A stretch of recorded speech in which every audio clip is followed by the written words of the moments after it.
العالمين والصلاة والسلام على أشرف الأنبياء والمرسلين نبينا محمد وعلى آله وصحبه أجمعين. رب اشرح لي صدري ويسر لي أمري واحلل عقدة من لساني يفقهوا قولي.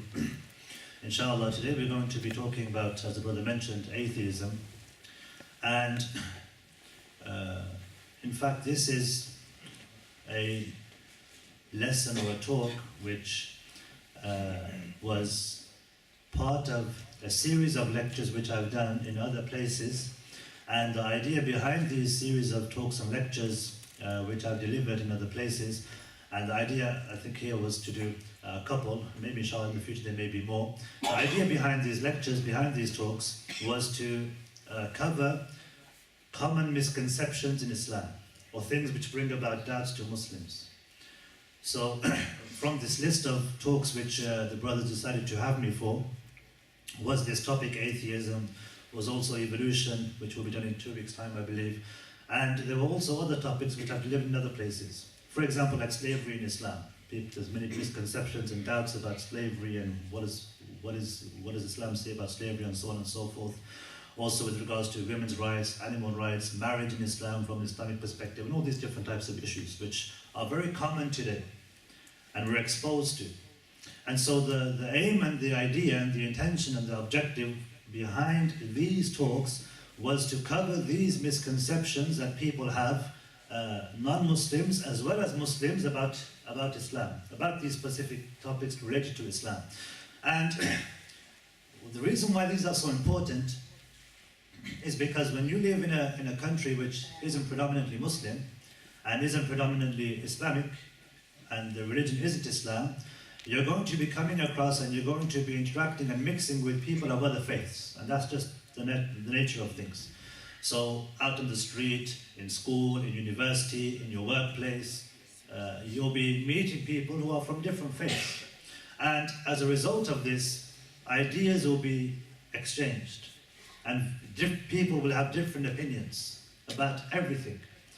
And if a person isn't well versed about his faith, if a person doesn't know about Islam, and he isn't grounded in Islam, then he's going to have doubts when questions arise that he's unfamiliar with, or he's unaware of, or he isn't educated in, especially if he doesn't have a good grounding in the first place.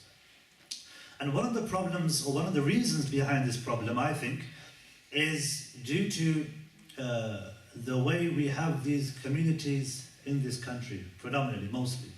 Our communities are communities which are Muslim communities, and we've been blessed in this sense, where we have Muslim communities living together, and around the corner you'll have a Muslim butcher, and you'll have a Muslim barber, and you have a Muslim grocery store, and you have a halal supermarket, and you have places which sell Muslim clothing, and it's just a Muslim, everyone's Muslim. And that's something which is a blessing. But at the same time, it can also be a cause for harm for the Muslims, because you're not interacting with non-Muslims.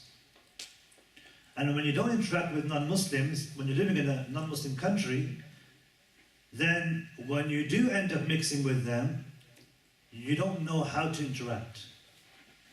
You don't know how to interact from an Islamic perspective, and you don't know how to interact in terms of being in a community which is a mixed community, which is supposed to be a community of different faiths.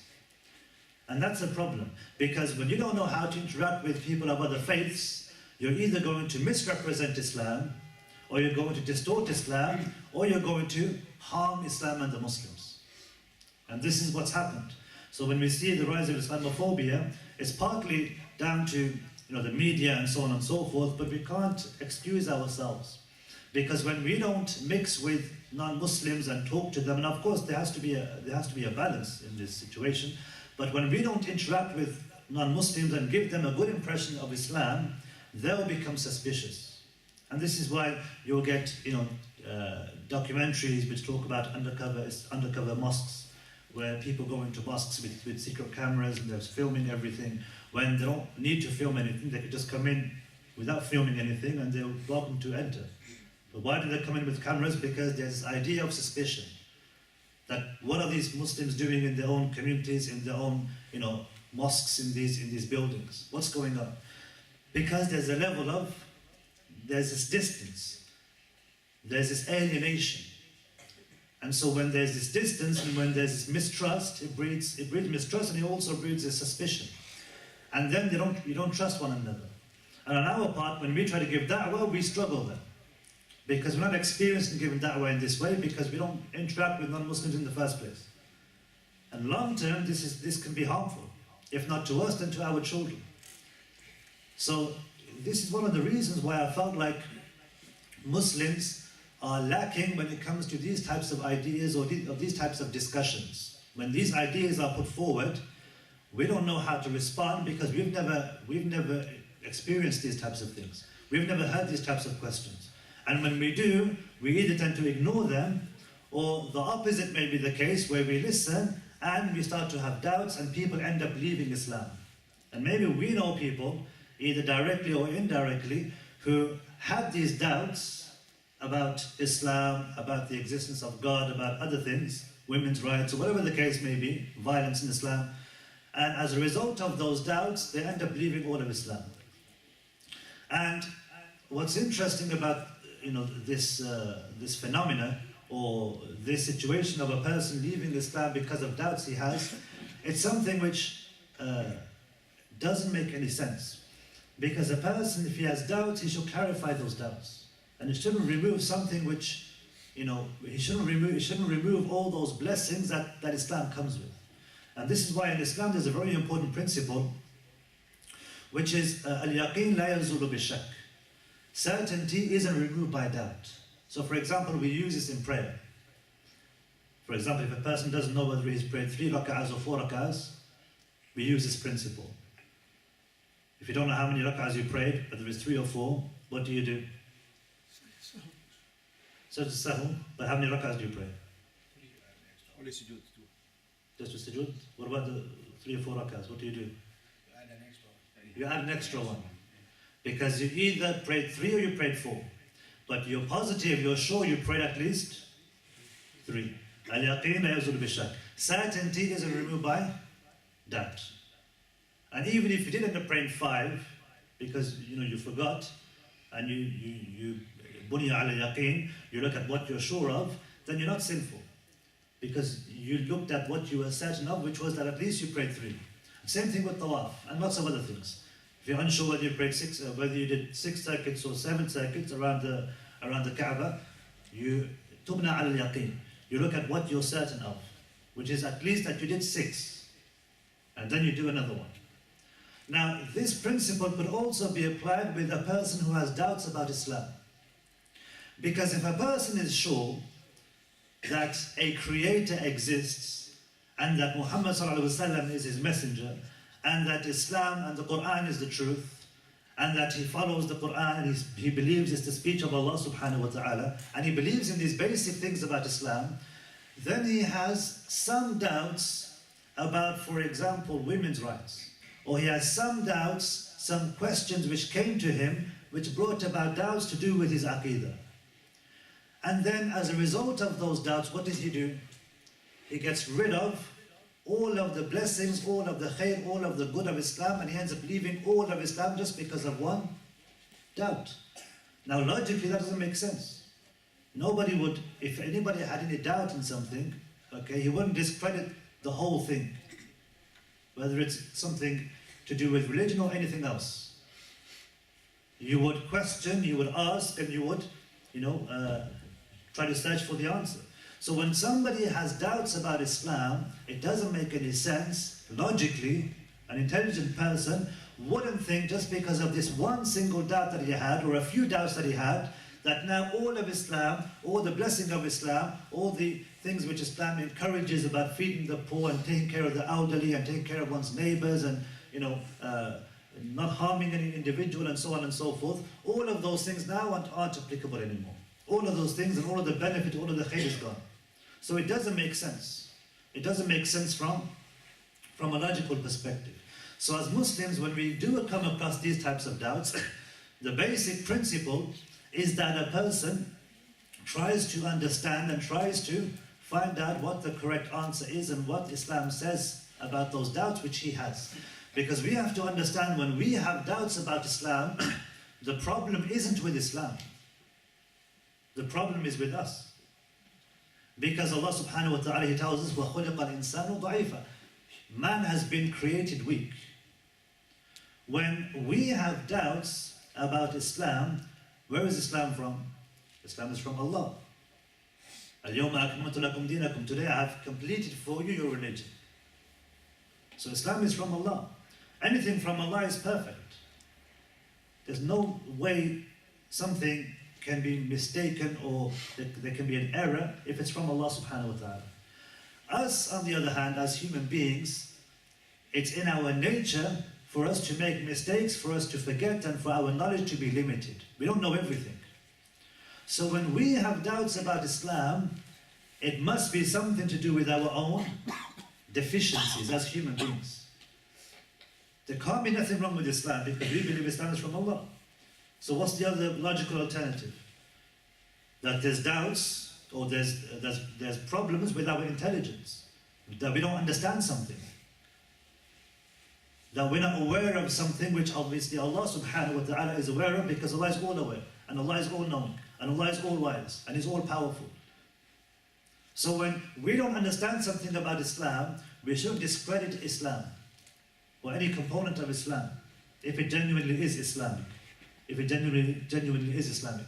Because when we start discrediting Islam, you're taking something which is your intellect, which is imperfect, and that something which is defective, it's something which isn't perfect, it's something which isn't complete, that is superseding and is overtaking something which is perfect. And that doesn't make sense. So as Muslims, whenever we have doubts, we have to first of all understand the problem is with my understanding. The problem is with the doubts that I have, which are from myself and from shaitan. Because Islam, we know, is perfect. There can't be nothing wrong with Islam. So, now that we understand this, brothers and sisters, we come to this issue of atheism. And atheism, of course, as you know, is one of those things which is very huge, especially in first world countries. In first world countries, and including this country, atheism, which is the idea that a supreme being doesn't exist. The non-existence of a God, a supreme being, somebody with ultimate power. So somebody who's an atheist doesn't believe in a God, in whatever form, in whatever capacity. Whether it's Allah, whether it has another name, they have this belief that there is no type of God, no kind of God exists. It doesn't make sense, or it doesn't exist. There is no such thing. And this is predominantly in first world countries, and in this country as well.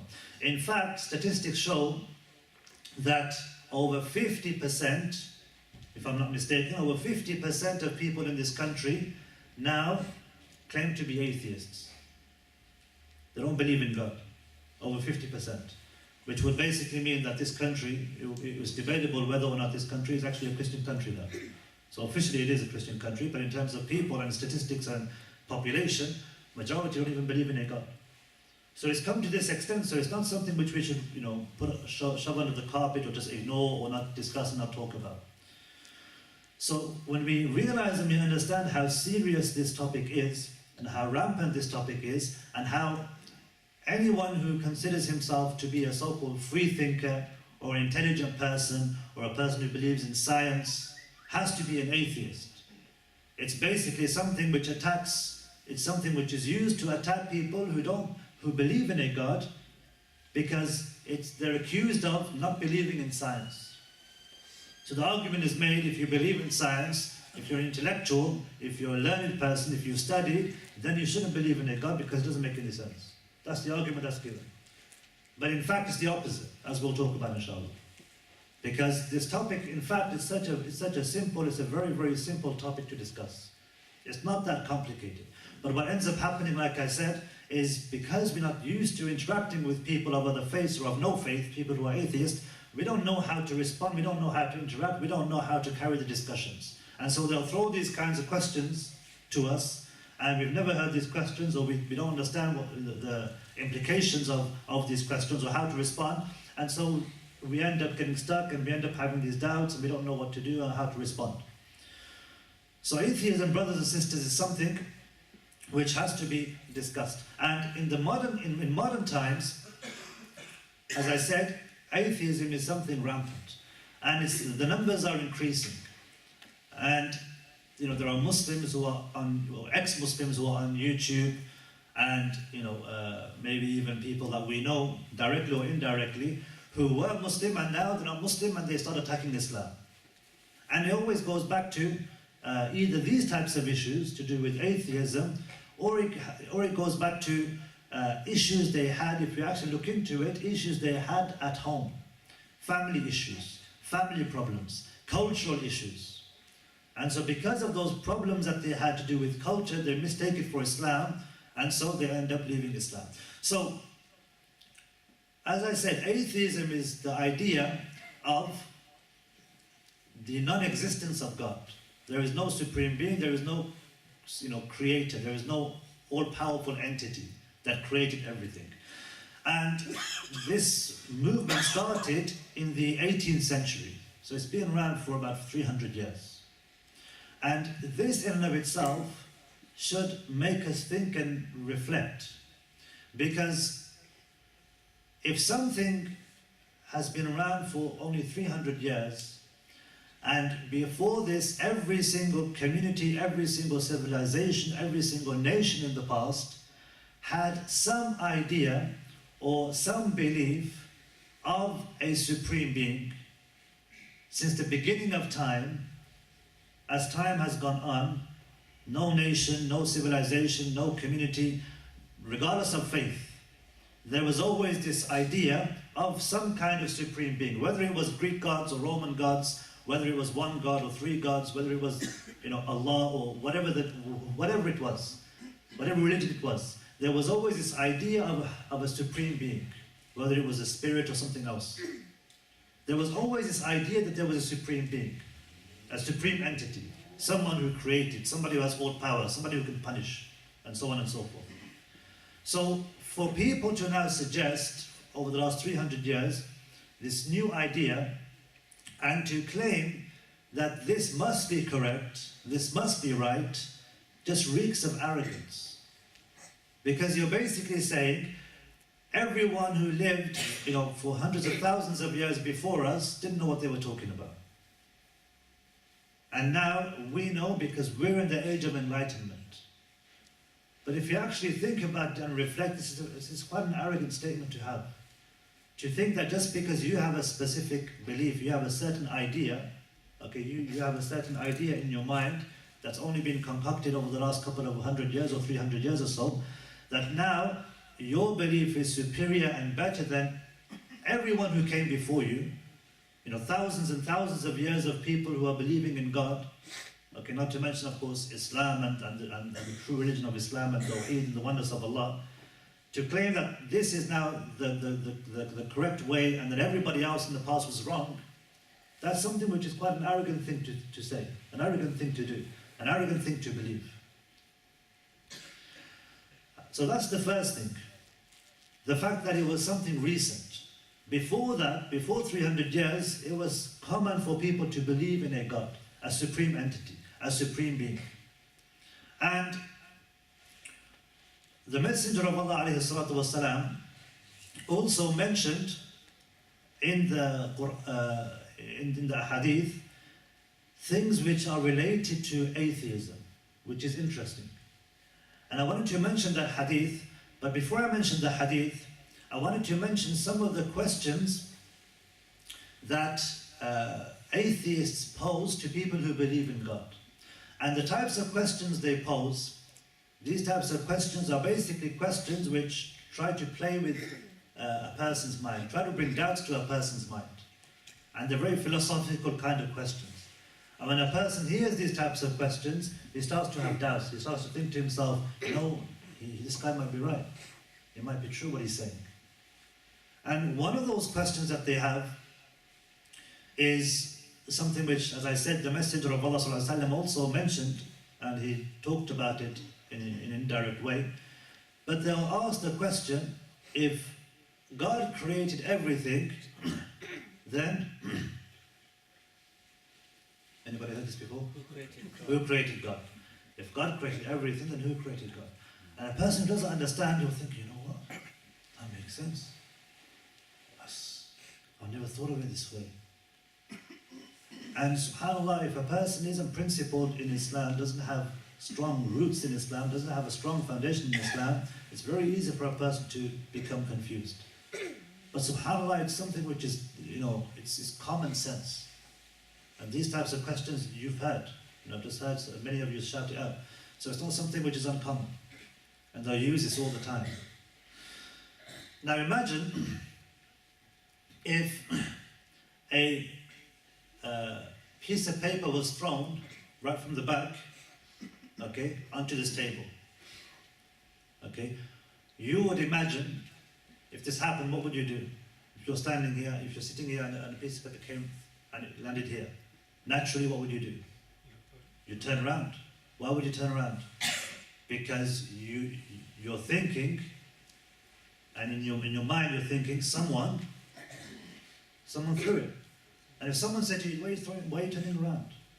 It just made itself. This thing just clicked itself and it just landed in front of you. You don't need to turn around. These things happen. It just came from nowhere.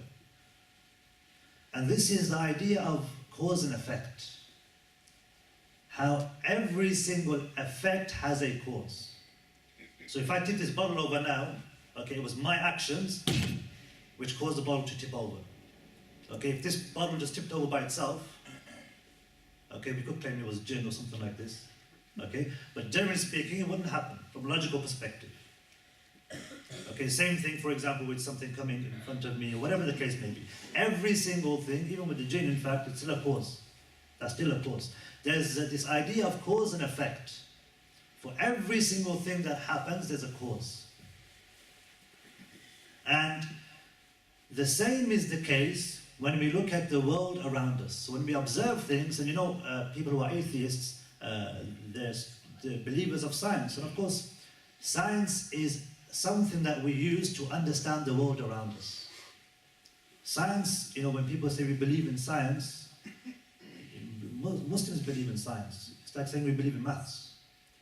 Math is just something we use to understand something, understand numbers. Okay? Science is also something we use to understand the world around us. It's observation. You're observing what you see. That's why, like in chemistry, you make a hypothesis about what's going to happen when you mix two chemicals together. And then you actually do the experiment. And what are you doing? You're observing. And then you look at what happens and you make a conclusion. You see if he was correct and he was, agreeing with your, with your prediction and so on and so forth. The point being, brothers and sisters, every single thing that we see around us is the effect of one cause or another. So the things that we see that are made around us, everything that's been made around